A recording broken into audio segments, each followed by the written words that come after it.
তুমি আজকে ভুল খারাপ কাজ করেছো লিলি। তুমি সকালবেলা যে একটা অন্যায় করেছো আজকে, তুমি একটা কিন্তু তুমি একটা ইঁদুরকে কিন্তু হচ্ছে হত্যা করেছো আজকে, একটা বাচ্চা ইঁদুরকে। তোমার কাছে এটা আমি আশা করিনি, এটা একদম আশা করিনি তোমার কাছে। এদিকে টাকা যাবি কোথায়? আশা করেছিলাম এটা লিলি। এই তাকাচ্ছিস না কেন?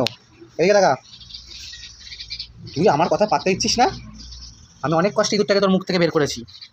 হ্যাঁ, দাঁড়া দেখছি এখন ইঁদুরটার অবস্থা কী আছে, ওকে আদৌ বেঁচে আছে না গেছে।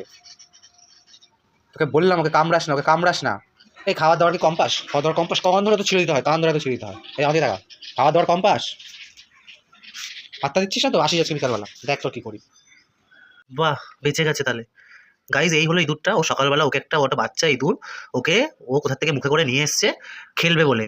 খায় তো না, ও শুধু ইচ্ছা খেলবে। এবার খেলতে খেলতেই তো ওদের মরে যায়, ওদের প্রাণ আর থাকে না। যাই হোক, আমি অনেক কষ্ট করে ওর মুখ থেকে ছাড়িয়ে আমি সকালবেলা একটু জল টল খাইয়ে রেখে ইঁদুরটাকে আমি আমার একটা খাঁচার ভিতরে ঢুকিয়ে রেখে গেছি। তখন অবস্থা একদমই খারাপ ছিল।